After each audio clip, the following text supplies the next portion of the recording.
CFR Network, CFR Sports. One on TNT foul. Main cards. Sang versus de Ridder for the light heavyweight strap. And my dear, let me just talk about the overall. The overall card was very good. Production value again, very good. I'm telling you, you casuals and you hardcores need to jump on this one championship.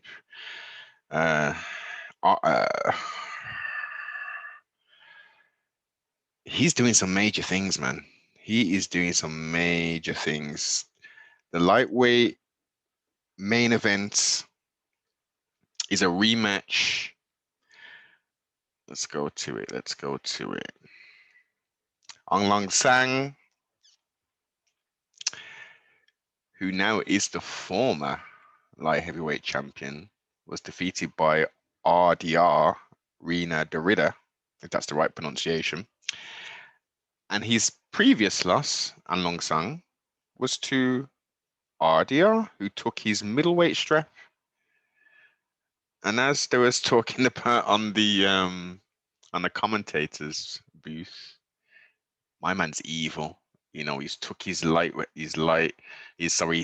strap, and now he's come up on it was short notice. I'm sure it was like 6 days notice or something like that. To go for his light heavyweight strap, and it was a complete shutout. Absolute shutout. I did not expect that. I thought, the Burmese Python would come a little, his takedown defense was a lot better in comparison to the first matchup. But he couldn't get anything off. What he did get off was some leg kicks and a couple punches, and the leg kicks was, you could see the physical damage on RDR. But he was just relentless, absolutely relentless, and he looked good. He looked good for the weight as well, coming up from middleweight. Shit, man. As I say, it was a total shutdown. In my opinion, he won every single round. You could have potentially maybe give him the first round if you are going by the 10-point must system. But obviously, this is a global rule set, so it's the entirety of the fight, which, it's got to be a real clear cut, man. It's got to be real clear cut. They do have split decisions from time to time, but that's when it's a proper back and forth. And this was not it. This was total domination. And Aung La N Sang's got some, he's got some stones in his hands, man. He's got some power in his legs and his hands. So, you can see the highlights. This athlete, this prize fighter, has got some skills, man, and he's got some power. But the wrestling and grappling capabilities of RDR are just leaps and bounds. Congratulations. It was an excellent back and forth. Went the 5 rounds, and Reinier de Ridder was, he really had to push himself, man. He had to push himself. And what surprised me, because they were talking about him going down from middleweight. Now he's he's got the 2 straps and got the 2 straps from the same person, making history. That's one thing we can't forget. He then goes out on the mic and says, "Yo, whoa, wait a minute, Dragon. Let me say a few things." And he clearly hadn't, some things in mind, thanking his family and dedicating the fight to his child and his wife, I think it was, or girlfriend. And then he goes and calls out the heavyweight champion, Brandon Vera. That is ballsy, man. That is real ballsy. And he even put a date on it. He goes, "What are you doing for June?" Because I'm pretty sure you're going to dispose of your next opponent on, was it the 15th of May? The Indian fella, I can't remember his name. That was ballsy, man. And I'm pretty sure everyone's loving the hell out of that, man. If as I say, which he should be able to. If Brandon can retain his strap and do it, without taking too much damage, let's get that match signed, sealed, and delivered for June. And let's see if RDR can make even more history and simultaneously hold the middle, light, and heavyweight. And I don't think that that's been done in any promotion. Please do correct me in the comments if I am incorrect with that statement. But pardon self, that was total domination. And as I say, Aung La N Sang, who defeated Brandon Vera, I might add, because Brandon Vera went down to try and get the 2 belts. It was competitive, but maybe that weight cut wasn't as advantageous for him. But Sang got it done in the end. So I can see his mindset. I can see the challenge he wants to take on and history he wants to make. And I want to see that fight 1000%.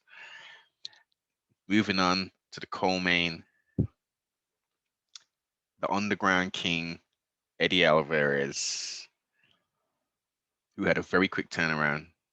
27,000 miles he's flown in the last couple of days and shit, after that DQ, which was then overturned and changed to a no contest, which is right because he shouldn't have been disqualified like that.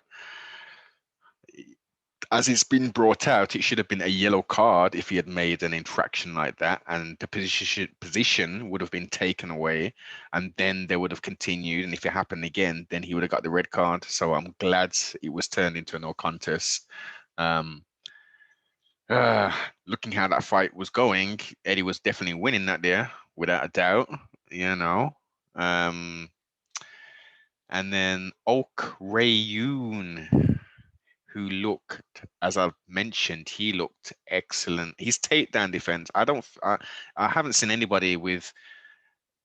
I mean, even if you're able to get him down, he's popping straight back up. So depending on how you score it, he's not actually getting taken down. Technically, again, depending on how you look at it, he's off his feet, so that is a form of a takedown.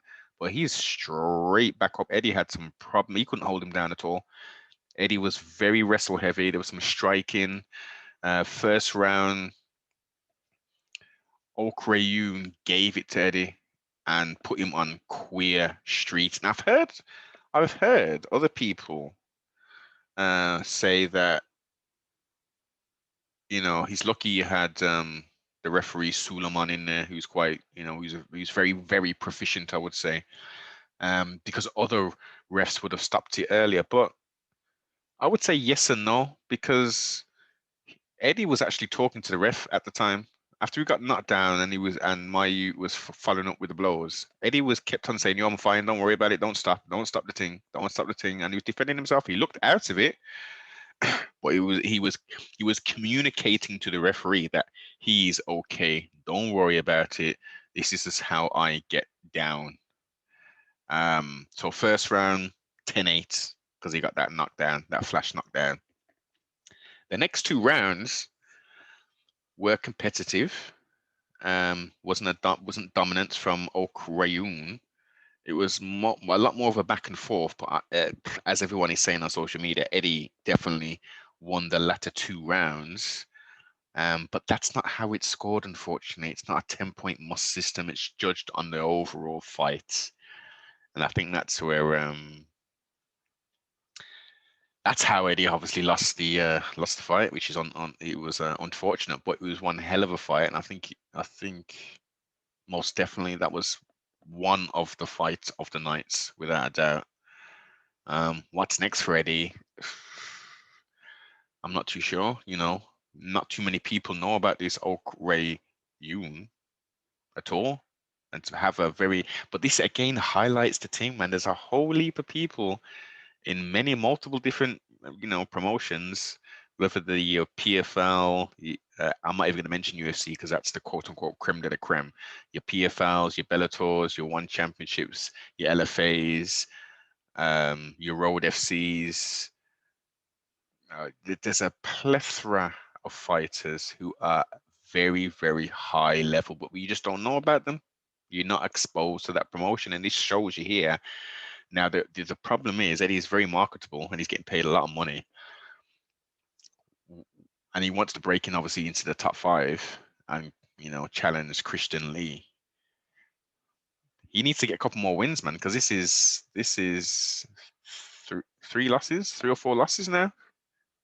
He's literally only won one out of I think it's one out of 4 bouts if you discount the no contest. So it's a tricky position.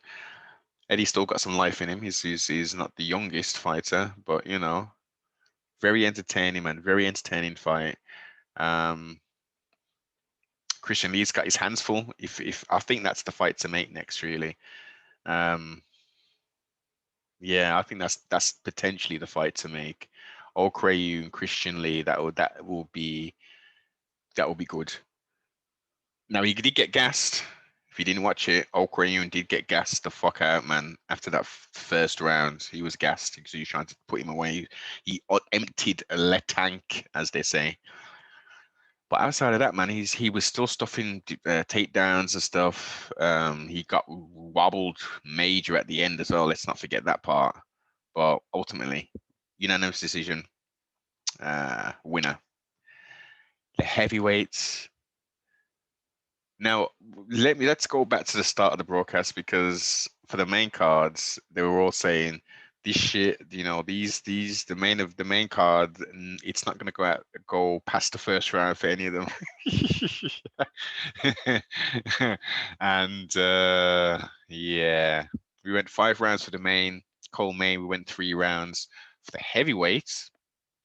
Rug, Oumar Khan took on Kirill. I can't pronounce his last name, from Belarus. And Mayu looked good. I think this might have been his debut or something, because I ain't seen this guy before. Very well sized, tall guy. And it wasn't how each of them have fought, because all of and mind you, he was a lot Kirill. Forgive me for the pronunciation. I can't remember how it's pronounced, but he was a lot more experienced. All of his victories have come from first round KO. The same with Rug as well, who had another quick turnaround, the same as Eddie. I think Rug respected Krill a bit too much and didn't really throw hands as he usually did. He went for them wrestling and grappling sort of game plan, and he didn't have the leverage. He didn't have the leverage. So I think he should have went back to just throwing damn hands, man. Olivier Coste, I think, was the referee for this one, and he was constantly warning Rug for grabbing the shorts and shit, which I guess is built into his way of fighting, because that's how Senegalese wrestling is done, getting leverage by grabbing the shorts and stuff, and there's obviously fists involved. Yeah, very different performance. I expected him to come out swinging as well. I think he would have stood a better chance maybe doing that rather than going for the wrestling, because he gassed himself out as well after the first round. Second round, the end of the second round, there was an exchange just on/off after the bell, and Kirill threw a punch, and it looked like I don't know if they got him on the chin, because they rewound it a lot. They did the highlights of it, and it looked like it could have potentially hit him in the throat, because his reaction was like, "Yo, like, what are you doing?" And then like literally fell down on his back, and he was done, and they had to stretcher him out as well. So I was wondering what was going to happen, but TKO loss, his first loss, and it's okay, because he's very Ruguk's experience levels are limited in comparison to many heavyweight fighters. So give him another fight, get some more experience under his belt. We'll see this guy again, 100%. Shinya Aoki, legend, absolute legend. uh, the rubber match, I think that's what you call it. This is the trilogy with Eduard Folayang. Woo! Shinya Aoki is looking dangerous. Once he got Edward down, that was it. Forget about it. Forget about it. It was slick. He wasn't even going for Well, he was going for submissions of sorts, but he was grounding and pounding, man, with some elbows. He was very precise with those elbows. Caught him up. And then wasn't it? Oh, was it a rear naked choke? But he got the victory, and he's looking to come back. He wants Christian Lee again. He wants that strap. And then we go to the strawweight Muay Thai fight. Jackie Bhutan versus Ekaterina Vadavarera, if that's how you pronounce it. Again, she's from Belarus, and Jackie is Philippine American. I'm not too sure about the decision. Jackie didn't do, in my opinion, I don't know. She wasn't as sharp as she was when she fought Wonder Girl. Jackie Chains with the champ as well, Janet Todd. Didn't look as sharp as she normally did. I personally think Ekaterina won that, and she even said herself, "Look, I've fought Muay Thai for years, and what I did would usually translate into a victory. It was close, but I don't think Jackie did enough. I really don't think she did enough, man. She was getting pieced up in my opinion, but it is what it is." And then we get Colbey Northcutt, Courtney Martin from Australia. We know Colbey as a striker, and she struck, but she got that damn submission. She got taken down, and she got that submission in the very first round on her husband, which I was totally unaware of. I didn't even know Raymond Daniels and know Colbey Northcutt hyphen Daniels were even seeing each other or a couple. That's a proper little power couple there. She did the thing, man. She's showing that she is a true mixed martial artist. Excellent performance.